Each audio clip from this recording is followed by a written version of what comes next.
Bismillahirrahmanirrahim. Para jamaah sekalian, hafizhani wa hafidhakumullah.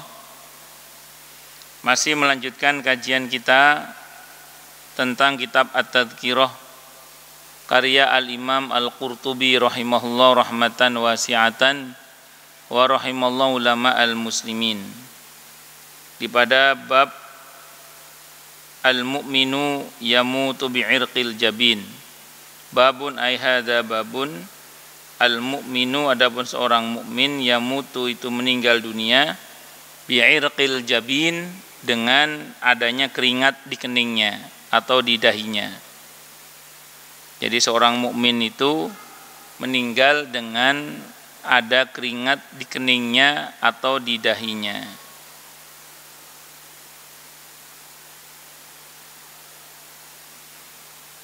Menurut penjelasan para ulama, sebelum kita baca hadisnya ya, insyaallah. Menurut penjelasan para ulama, seseorang itu ketika dicabut nyawanya saat di hulqum itu dia melihat tempat tinggalnya yaitu surga kalau orang yang beriman. Semoga kita termasuk orang-orang yang beriman itu. Amin Allahumma amin insyaallah. Melihat surga. Begitu melihat surga, dia merasa malu kepada Allah. Kenapa malu? Karena dia merasa amalnya banyak yang kurang. Tapi kok diberi hadiah surga gitu. Nah, sementara anggota tubuh bagian bawah ini udah meninggal. Udah mati. Yang tersisa itu sini ke atas, makanya berkeringat sebagai tanda malu kepada Allah. Karena amal enggak seberapa, tapi kok diberi pahala surga. Itu menurut penjelasan para ulama. Karena kita semua tahu bahwa seseorang ketika mengalami sakaratul maut itu, hadisnya Sahih riwayat Ahmad, Abu Dawud, Ibnu Majah, nyawa itu dicabut dari ubun-ubun, tapi yang ketarik dari arah bawah. Dicabut dari ubun-ubun yang ketarik dari arah bawah. Tarik set set set. Makanya orang dulu kalau jenguk orang sakit, kalau dipegang kakinya adem, pahanya anget, ngomongnya apa? Kumpulin keluarga, udah deket, udah deket. Sampai sini berhenti sebentar. Falaula idza balaghatil hulqum wa antum hina idzin tandurun. Orang yang mati itu ngelihat tempat tinggalnya. Surga atau neraka itu ngelihat. Sampai sini berhenti. Nah, tadi dikatakan kalau para ulama, karena dia ngelihat surga, dia merasa malu kepada Allah, maka berkeringat tadi itu.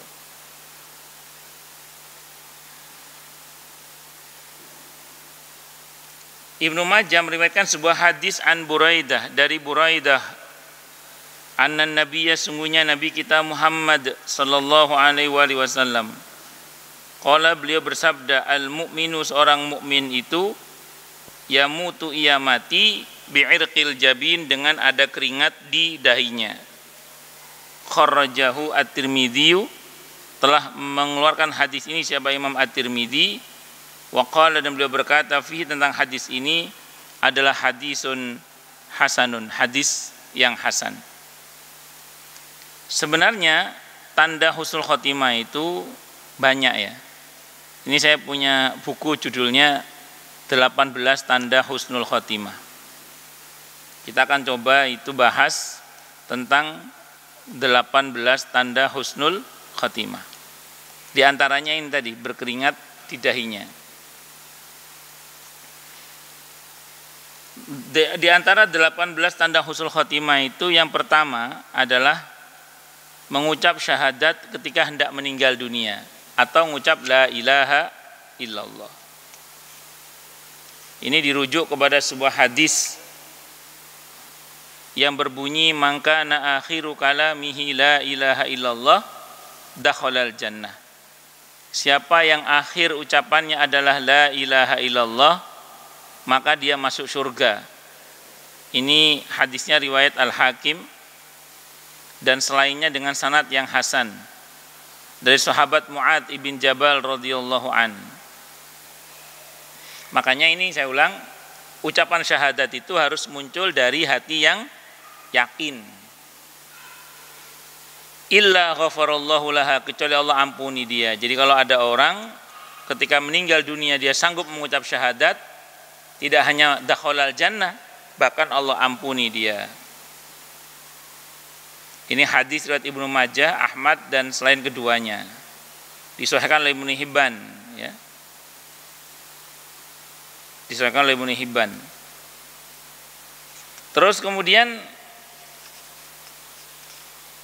yang kedua, tanda husnul khotimah yang kedua adalah meninggal dengan mengeluarkan keringat di dahi. Ini tadi yang kita bahas hari ini tadi. Jadi meninggal dunia dengan mengeluarkan keringat di dahi. Sudah saya terangkan tadi ya. Jadi merasa malu kepada Allah, makanya di dahinya keluar keringat. Karena yang bagian bawah tubuhnya udah meninggal dunia. Yang masih hidup leher ke atas itu. Makanya dia mengeluarkan keringat di dahinya karena merasa malu kepada Allah. Amal nggak terlalu banyak, tapi kok dikasih surga gitu loh. Nah. Yang ketiga, orang meninggal dunia malam atau pada siang hari Jumat. Pada malam atau di siang hari Jumat. Ini termasuk tanda husnul khotimah. Tapi bukan satu-satunya tanda ya. Nanti kalau ada orang mati nggak hari Jumat, ya mati nggak hari Jumat. Meninggal hari Jumat itu hanya salah satunya saja. Itu pun dalam kebaikan. Kalau berbuatnya nggak benar ya nggak husnul khotimah. Tapi kalau dalam kebaikan atau dalam keadaan hal yang mubah, insya Allah itu husnul khotimah. Bebas fitnah kubur, bebas pertanyaan kubur.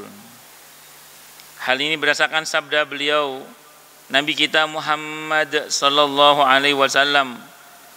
Apa kata beliau? Ma min muslimin yamutu yaumal jumu'ati aw lailatal jumu'ati illa waqahu Allah fitnatal qabri.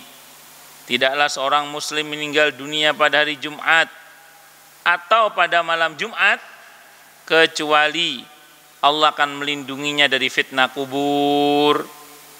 Ini diriwayatkan oleh Imam Ahmad Al-Fasawi di dalam kitab Ma'rifah juga, melalui dua jalur dari Abdullah bin Amr radhiyallahu anhuma dan At-Tirmidzi dari salah satu jalan. Dan hadis ini mempunyai beberapa syahid pendukung dari sahabat Anas dan Jabir radhiyallahu anhuma, Jabir ibn Abdillah, dan selain keduanya hadis ini hasan atau sahih dengan seluruh jalur periwayatannya. Yang keempat, syahid di medan perang. Syahid di medan perang. Allah Subhanahu wa taala berfirman di surah Ali Imran ayat 169 sampai 171 itu. Janganlah kamu mengira bahwa orang-orang yang gugur di jalan Allah itu mati, bahkan mereka itu hidup di sisi Rabb-nya dengan mendapat rizki. Mereka dalam keadaan gembira disebabkan karunia Allah yang diberikannya kepada mereka. Dan mereka senang terhadap orang-orang yang masih tinggal di belakang mereka yang belum menyusul mereka, bahwa tidak ada kekhawatiran terhadap mereka dan tidak pula mereka bersedih hati. Mereka senang dengan nikmat dan anugerah yang besar dari Allah, dan bahwa Allah tidak menyia-nyiakan pahala orang-orang yang beriman. Dalam hadis qudsi diterangkan bahwa ayat ini turun berkenaan dengan orang-orang yang mati syahid di perang Uhud. Di perang Uhud. Cuman mati syahid di sini ini konteksnya perang Uhud di sini ini. Nah, bersyukurlah kepada Allah untuk mendapat predikat ini, kedudukan seperti ini, kata para ulama, tidak harus perang. Dan tidak boleh kita minta perang, itu tidak boleh. Makanya kalau ibu dan bapak pernah buka kitab Riyadhus Shalihin misalnya, bab tentang jihad. Di Riyadhus Shalihin itu ada bab tentang jihad. Tidak boleh kita minta perang, itu tidak boleh. Oh nggak asik, kalau nak musuh ini minta, tidak boleh. Tapi kalau ketemu musuh tidak boleh lari, minta perang tidak boleh. tapi ketemu musuh tidak boleh lari. Itu orang beriman.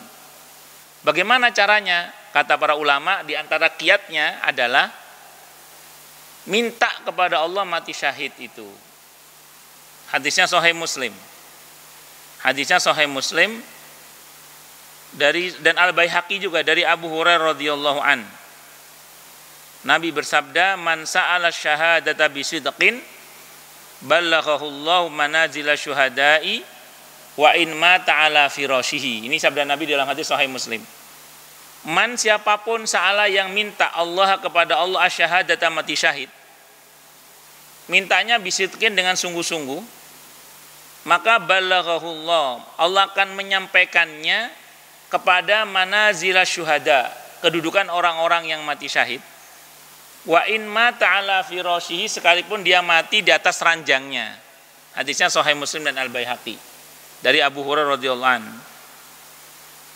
Jadi saya ulang, minta perang tidak boleh, minta ketemu musuh tidak boleh.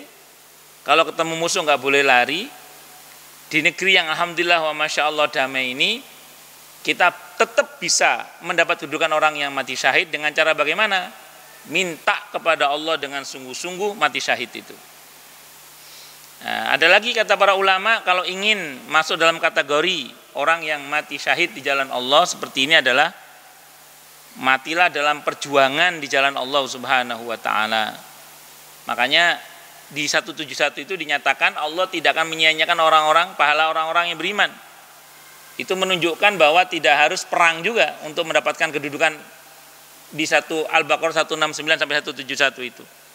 Tapi dengan cara pula melibatkan kita dalam perjuangan di jalan Allah Subhanahu wa taala. Karena ayat tentang jihad itu tidak harus selalu perang maknanya.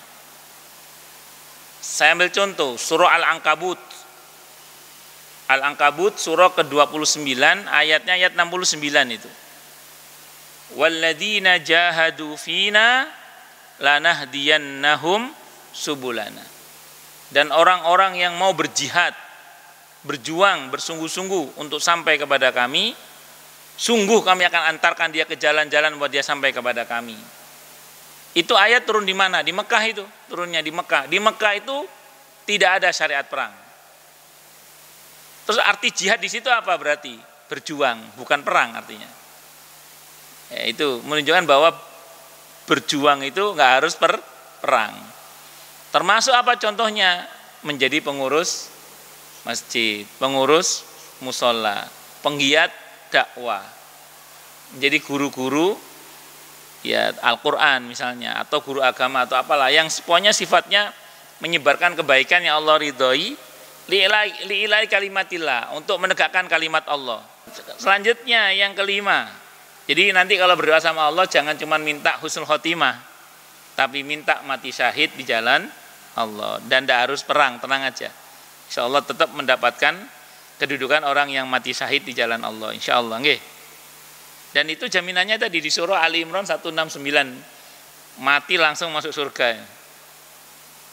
Ada yang nanya ke saya, bukannya nanti surga itu tidak ada yang boleh masuk kecuali Rasulullah Muhammad SAW masuk duluan. Maka itu nanti surga setelah kiamat itu yang nggak boleh masuk duluan, kecuali Nabi udah masuk duluan. Surga setelah kiamat. Kalau surga sebelum kiamat ini, itu orang di surga baru berupa ruh saja, tanpa badan. Sementara nanti setelah kiamat masuk ke surga itu dengan badan. Kalau yang sekarang yang digambarkan tadi oleh Allah itu dalam bentuk ruh. Ruh saja, ruh yang berada di surga. Nah, sementara nanti yang setelah kiamat itu, setelah yaumul ba'ats, kita semua ini insya Allah ya, semoga masuk surga itu dengan badan kita. Amin Allahumma amin insya Allah. Tapi badan kita bukan badan yang ini lagi, bukan badan yang ini lagi, badan yang baru nanti. Ya, kembali muda, kinyis-kinyis lagi. Jadi badannya, kalau badan yang ini ringkih, badan yang ini ringkih, badan yang ini kalau masuk surga ringkih. Kenapa? Badan yang ini, kalau badan kita yang ini ya terlalu seneng ya mati, terlalu sedih ya mati. Sementara badan yang nanti masuk surga itu seweneng pol ya gak mati. Masuk neraka juga gak mati, karena la yamutu fiha wala yahya. Kenapa? Karena bahan dasarnya beda. Nah, sementara kalau yang nanti bahannya amal. Di Az-Zalzalah Allah berfirman, yauma idzi yasdurun nasu ashtatan liyurau a'malahum. Pada hari di mana manusia dibangkitkan kembali oleh Allah dengan bentuk badan yang bermacam-macam. Itu Allah bilang ashtata. Ashtata itu bentuk jamak dari kata syatta. Bentuk tunggalnya syatta, artinya macam-macam. Bentuk tunggalnya itu syatta, bentuk tunggalnya saja artinya macam-macam. Ini jamak. Ashtata berarti macam. Nanti bentuk badan kita itu macam-macam. Liyurau a'malahum.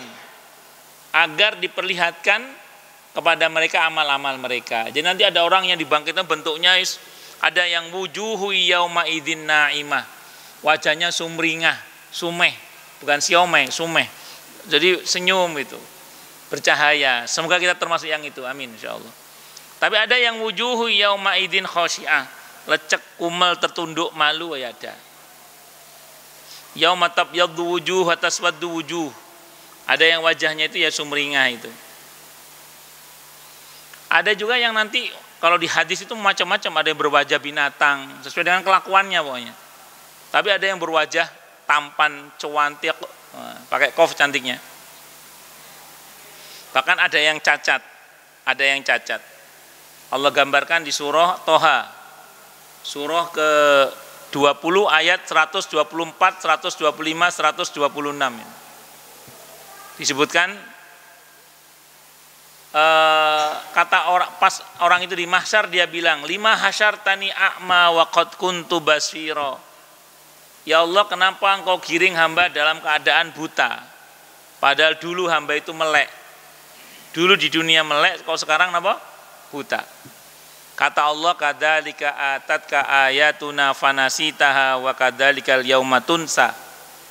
Sebagaimana dulu telah datang kepadamu ayat-ayat kami dan kamu mengabaikannya, sebagaimana dulu kamu mengabaikannya, sekarang pun kamu diabaikan. Jadi bentuk badan kita nanti enggak seperti ini. Nah, itu masuk surga nanti, semoga kita masuk min ashabil jannah, amin Allahumma amin. Nah, baru itu enggak boleh ada yang masuk surga kecuali Rasulullah Muhammad sallallahu alaihi wasallam masuk surga terlebih dahulu. Yang kelima, meninggal dunia dalam keadaan perang di jalan Allah. Meninggal tadi kan syahid di jalan Allah dalam medan perang. Kalau ini meninggal dunia dalam keadaan atau meninggal dunia di jalan Allah, meninggal dunia di jalan Allah. Kalau tadi di medan perang. Jadi gini, ada meninggal itu di medan perang memang. Itu yang nggak usah dikafani itu.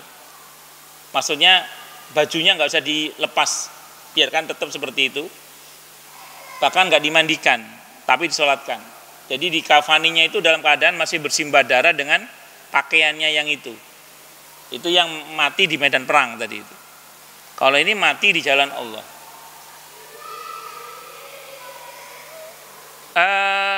Ini hadisnya riwayat Muslim dan Ahmad dari Abu Hurairah radhiyallahu an. Kata Nabi, ma ta'udduna syahida fikum? Qalu ya Rasulullah, man qutila fi sabilillah fa huwa syahid. Qala inna syuhada'a ummati idzan laqalil. Qalu faman hum ya Rasulullah? Qal man qutila fi sabilillahi fa huwa syahid. Wa man mata fi sabilillahi fa huwa syahid. Wa man mata fi ta'un fa huwa syahid. Wa man mata fil batni fa huwa syahid. Wal ghariqu syahid. Kata Nabi, dapatkah kalian menyebutkan kriteria orang yang mati syahid di antara kalian? Para sahabat menjawab, wahai Rasulullah, orang yang terbunuh di jalan Allah, maka mereka itulah yang syahid. Beliau bersabda, kalau begitu sesungguhnya syuhada di kalangan umatku sedikit sekali dong, kata Nabi. Para sahabat berkata, lalu siapakah mereka itu wahai Rasulullah? Beliau menjawab, orang yang terbunuh di jalan Allah syahid, maka dia syahid. Orang yang mati di jalan Allah syahid. Jadi terbunuh di jalan Allah tadi, yang mati di medan perang. Kalau ini enggak, mati di jalan Allah. Orang yang mati di jalan Allah mati syahid, maka dia syahid. Orang yang meninggal karena ta'un itu juga syahid.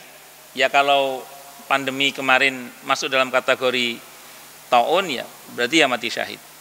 Maka dia syahid. Orang yang meninggal karena penyakit perut, maka dia mati syahid.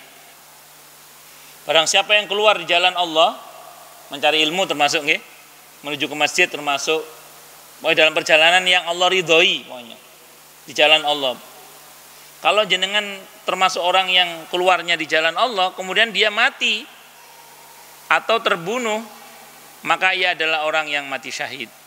Dan balasan baginya adalah surga. Masya Allah. Makanya usahakan kemana saja kita pergi, niatkan untuk sesuatu yang Allah ridhoi, yang mudah-mudahan itu masuk dalam kategori perjalanan perjuangan di jalan Allah Subhanahu wa Ta'ala. Makanya saya itu sering bilang ke jamaah itu, kalau lagi diajak jalan-jalan itu, saya bilang ini tolong niatkan dua. Saya bilang perjalanan kita itu niatkan dua. Pertama mencari ilmu, yang kedua berzikir kepada Allah. Ya, saya kira ini dulu. Masih berapa tadi? Masih 5 ya?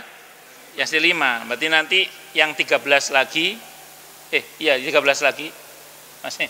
Nanti lanjut lah insyaallah nggih. Insyaallah.